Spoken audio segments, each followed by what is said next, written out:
What is going on, guys? My name is Anthony Sceam, and today we're going to be doing another breakdown video. We're going to be going over my track, This Is House. This is house. Which is a very Phlegmatic Dogs, Nightbass, heavy, gritty bass house track. A couple things before we get started. My last release of 2019 is going to be coming out December 19th, coming up soon here. Really stoked to get this one out. It's going to be released with Nectar Collective under Recall Records. Really stoked to get this one out. Been working on it and playing it out all year. Anyway, let's get started with the breakdown video. Also, fucking moved into the new house, new studio. Lighting in here is a million times better. I'm gonna be making way more videos at the start of 2020. I want to be starting to put out videos once every week. So if you guys have any suggestions on videos, anything you guys want me to go into, let me know. Let's get fucking kicking and starting out into this track here. So usually I start with the beginning of the track, but I want to start kind of mixing things up here a little bit. Me personally, when I start a song, I start with the drop, right? And especially when you're working with more bass-oriented tracks, the drop is kind of the most important thing, in my opinion. Like, obviously, everything matters and comes together, but if your drop isn't good and you're focusing on the drop, then, you know, what are you really doing, right? What are you really doing? So, and since this is a more basic song that I think is more centered around the sound design, I'm gonna break down the sound design first. So let's just start pumping this one in, right? So this is our lead sound here. You guys can go over some of the routing that I'm doing with the LFOs. Feel free to pause the video, look what I'm doing with the effects and all that stuff. If you guys want to try to remake the sound on your own, reverse engineer it, and use it however you'd like to. We have envelope 2. Envelope 1's doing nothing. I decided to go with envelope 2 for some reason. Controlling the wavetable position, which is a really, really important part of this sound design. I could have just used a different LFO over here, but I think I started with this as being a pluck using the envelopes and turned it into like a wobble. So as you can see, we're doing a lot of the actual sounds, you know, attack and release with LFO 1 here. Kind of a basic wavetable, as you can see, kind of almost a distorted sine wave. But yeah, here, you can really see how that evolves. So a lot of the sound, a lot of this sound is coming from the effects. So we have a hyper dimension here, which is just adding some expansion and widening to the sound. We have the distortion, which is controlling a lot of the sound. Let me play with and without here.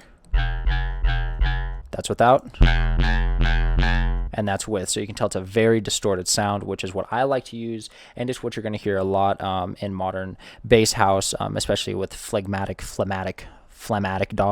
Is it phlegmatic? Probably, right? I don't know. But anyway, love that sound, and that's what I really wanted to go for when making the sound design, while adding my own twist on it. Then we have a flanger here, kind of adding some of those higher frequencies. We have a chorus, once again, just kind of adding some expansion and just adding to the overall sound to make sure it's wide, as it's a pretty minimal sound being used for the entire lead, right? And then we have some basic compression and basic EQing. As far as the post-processing goes on this one, once again, pretty basic. I have EQ here that I use for the buildup when I'm layering the lead sound in the buildup. I'll talk about that later. Basic EQing here to just really boost those frequencies that I want to be present.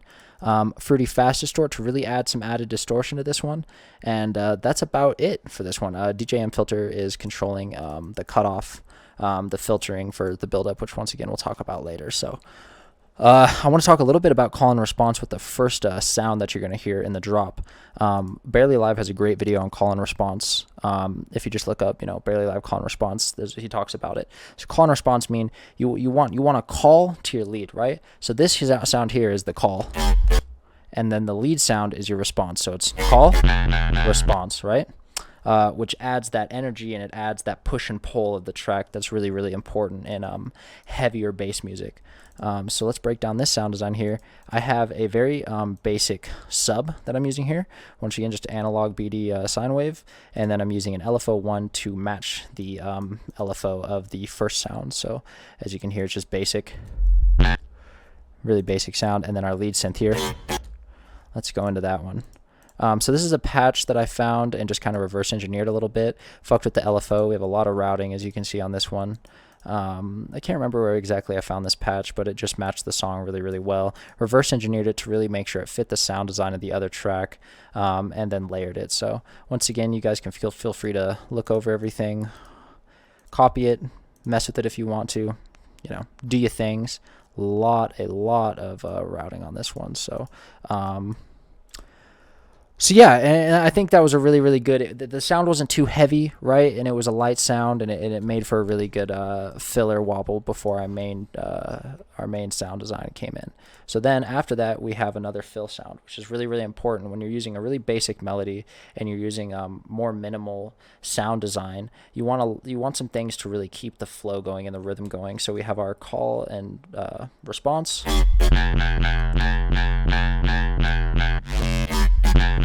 And then we have our fill bass, and that's this here. Once again, another patch that I have used quite often, using it differently and engineering it differently to fit certain tracks. I think that's a really, really important part of finding your sound, right? Is finding little fill sounds here and there that you use often, and I think that's going to help really develop that signature style that everybody seems to be looking for so much. And it's going to put your imprint on any kind of collabs or original tracks. Even if you're like I did here, you know, I heard a style of music that I really liked, and I wanted to work on it, but I still want it to be original. I still want it to be my sound, right? And that's where these sounds are so important.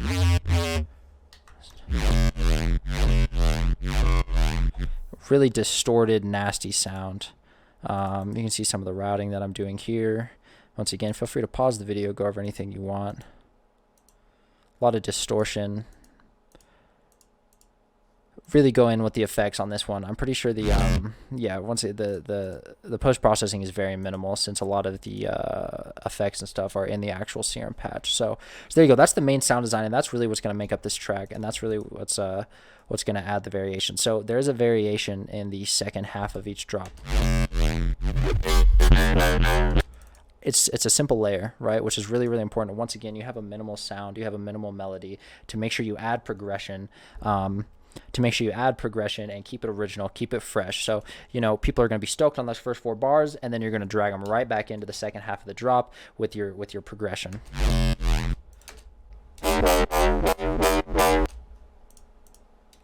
This is another sound that I've used quite often.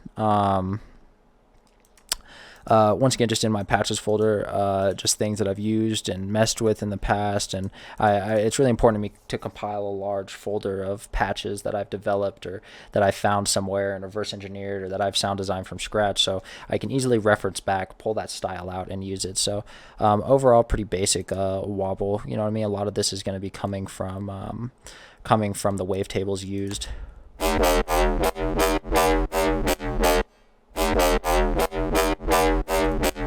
So once again, I think this started as a G house pluck, and I developed it into a wobble using the envelopes to control the cutoffs on my filter here. Distortion, crazy distortion, keep it low. It's a distortion I've seen used a lot in bass house and dubstep as well. Some hyperdimension to just expand that shit. Compression, a little bit of EQ, a little bit of reverb. And then as far as the post-processing goes, we have an EQ, which is cutting out all of our low end as I'm stacking it with our lead sound. Really basic, you know, just bring some of those other frequencies up a little bit. Kickstart for the side chain, which I've gone over again later on in the mix and master. I use a different side chain technique, but when I'm developing the song, I put the kickstart on. It makes it easy and straightforward until I want to later come back and make my side chain a little bit better in the mix and master.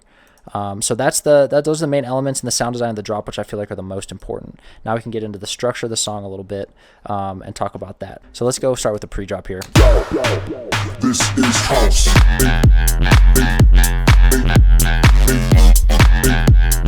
I have a very powerful kick, as you guys can hear. I have a really quick and slappy clap. Added some reverb on it because it was a little bit too quick for me. Added some reverb on it. It kind of dragged out the tail a little bit without the reverb. This is what it sounds like. A little bit too quick, so this kind of adds that room. It adds a little tail onto it. Really high, quick clap. I have a hi-hat loop that I've used quite a lot. And then I've also layered another hat on top of it. Everything's very tight, quick, and everything's very tight and quick on it. It adds to the flow. It adds to that minimal sound design, but it still adds that groove to it, that house groove. I have a vocal chop, which this is a technique that I use in a lot of my songs. A little bit of delay on it, and it just kind of adds, once again, the groove, and it keeps that vocal from the intro kind of flowing in. So now let's talk about that vocal, and let's talk about the intro a little bit. What was really important to me, this song originally had a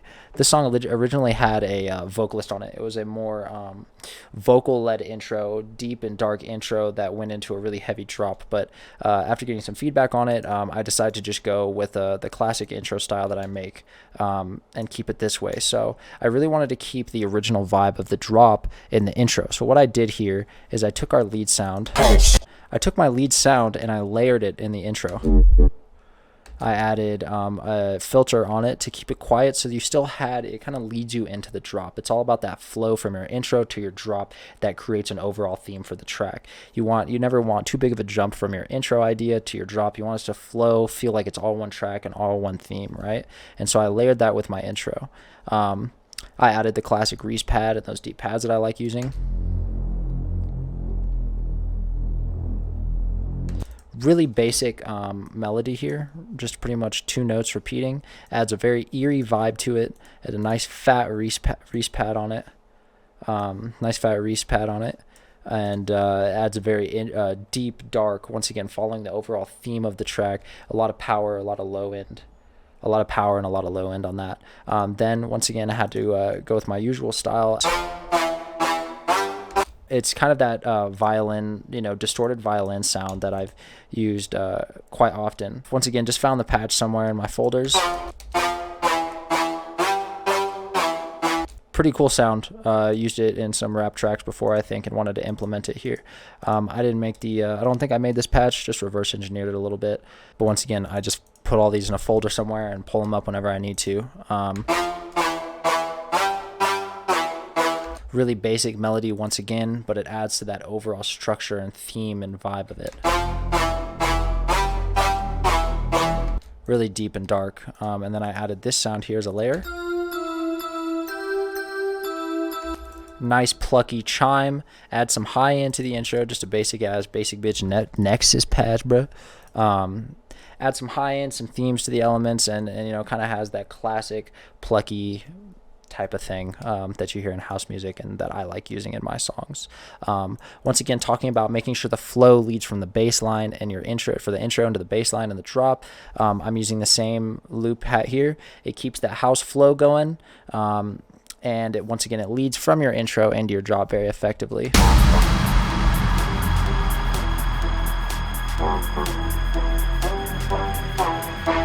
So I have that violin sounding pluck coming in and filtering in, and then I have it bring it to its height. I also have that sound in there, as you can hear right here. From our drop, once again, flows very, very well. I have a classic house squeal in the back. Once again, adds to the overall house vibe and the eerie vibes at the same time. And then I found this loop somewhere on Splice. I've never heard it before, but once I put it in this song and I fucking released it, I heard it like 100 times on 100 different people's songs. Splice is getting real tough out here. Everybody is using the same samples, and it's really great to start working with a rapper or a vocalist to start laying your original loops. Or if you can, lay them yourself. I can't stand the sound of how I sound, and whenever I lay a fucking a vocal loop or whatever on my own, I end up hating it because I know it's me, even though I process it and pitch it and change it. That might be different for you guys, but I hate doing it myself. I always just bring in a homie that's a rapper or a vocalist or something to lay a little loop, except for this time. So this is the loop I found. It was a really cool loop though. So even if it's overused, if you like it, do your thing. Just change it up a little bit. I pitched it down, added some post-processing on it. They know what is house, but they don't know what is house. Everybody shout. So I added some delay. I don't think I have the delay that aggressive. I think I automate it. But it brings a nice house theme to it, and that's what I really wanted with this song. A nice theme, and a nice vibe, right? And I think it fits perfectly with that theme of the classic house sound. They know what is house, but they don't know what is house. They know what is house, but they don't know what is house. Everybody shout. This is house. They know what is house. I added another layer for the second drop, pitched it down. It just kind of adds some more gritty, dirty grime to it. As you can see, I'm using the same clap that I used from my drop in the intro, which once again holds the same vibe. I've also layered it with a different clap for the intro, and that way I can use that clap for a build-up. For the build-up clap, which is really important. I don't use it in the drop, but I use it for the intro so that I can utilize it and add more elements into the build-up. And then I have a pretty easy transition into my drop. I kind of wanted the intro to flow with the build-up into the drop instead of having a rough break for the build-up. So I just kind of transition nicely. I have a very filtered snare here.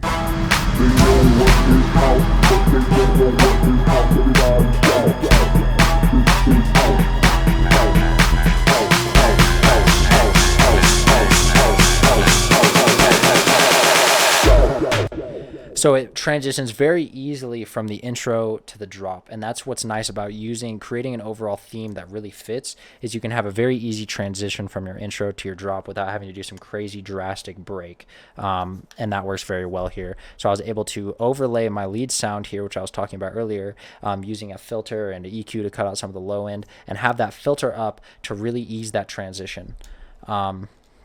I also have my snare here that gets defiltered as we go into the drop, just using a basic DJM filter. It's all about creating tension, expanding that tension, and then releasing it, right? And you can do that with pitch bends, filters, all that kind of stuff, which is something I've talked a lot about in my videos, but if you're new, I want you to get the experience. So it's all about creating that tension, making sure everything's quiet, then really expanding it using filters and having things unfilter and pitch bending up and all that kind of stuff. And then right at the end, if you look at my automation here, you can see everything really happens in the last two to four bars, right? You want that tension to really build and expand in the last 2 to 4 bars right before your drop, and that's what's really, really important. And that's what's going to create a really thick, heavy drop, right? And then I used Deep Blue Glitch here to create a vocal chop kind of sounding thing with my drop, but I really used that theme of that house vocal with the pre-drop.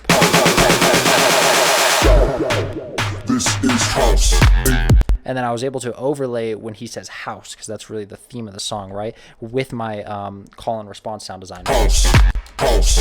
And it kind of transitions perfectly from that vocal into the drop, into the call, into the response, and it flows really well. I've also added a kick on the first hit of my pre-drop, which is super not important, but it's something I've been doing a lot, and I think it adds a lot more tension to that, right? It adds that kind of that build up, that tension, and then that release. All right, my camera turned off, but whatever. Anyway, it creates that tension. It creates that tension, and then that release. That's really important. So I just add a little kick right at that first part after the build-up. This is house. And then just I'm using the snare for my build-up. Just a nice little pre-drop to keep that rhythm going. You know? This is house. And then I don't have a kick for the first beat on my drop, which really adds that kind of that call and response, right? The call is very minimal and the response is heavy and strong. So House.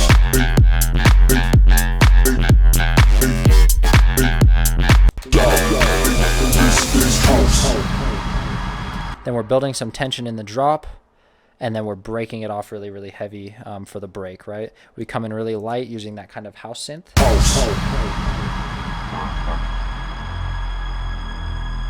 Creating that eerie, deep house vibe that you really want. And then we filter in our pad.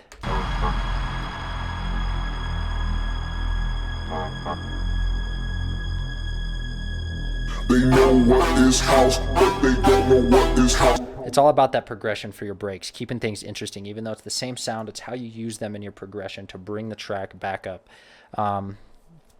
to its original form. So using filters, slowly adding elements back in every 4 bars, that kind of stuff is going to really get an original, cool build that's nice and dark, deep, and fits your overall theme. Using progression, we have 4 bars of this Reese pad, and then we have our vocal come in with just our pluck here, and then we have the chimes come in, then the perks come in, and then the full vocal come in, then the claps. It's all about that progression, which you can see here in the DAW, which is pretty obvious, right? And then we repeat the same structure from once everything's at its height here with everything back from the original build-up or the original break and intro. We repeat the same structure, which is very simple, and then we bring it in, drop it again. This time we have a layer in the second drop though. Let's see if I can find it. So I think it's missing from my project for some reason, but I had a second layer that I added in. It was a very subtle, distorted, grimy sub bass that I layered with my original sound and kept it low in the mix. But I don't know if I have the right project up. Maybe possibly I added it in the mix once I bounced all my stems. I've talked about that in a lot of past videos of how I mix and master and bounce my stems. So if you're interested in that process, watch some of the older videos where I explain it. And it's all about adding that little bit of variation for the second drop. You can go crazy and do a completely different second drop, but it's very hard to keep your original theme and make a cool second drop. Or sometimes your second drop will be better than the first, or vice versa, or something. So for me, I just like to add some layering, maybe a little bit of changes to the melody, maybe a little bit of a change to the flow, and I think it adds some variation, but still holds that overall theme, which is really important for a song like this. So anyway, guys, that's about it. If there's anything that you want me to go into more detail on, anything you guys have questions on, just let me know. If you guys want to play around with any of the patches, let me know, and I can probably save one of them and send them to you. Like I said, if there's anything you want me to go into more detail about, any questions you have, or if you saw anything that I didn't cover enough, just let me know. I'm more than happy to answer in the comments. As 2020 comes around, I'm going to be trying to release a video once a week. So make sure to hit that subscribe button. Let me know if there's any specific videos you want me to make, or topics you want me to go into detail about. And yeah, so very excited to announce all the stuff we have planned for 2020. Very excited to get all these new songs out. And yeah, so I'll see you guys. Peace.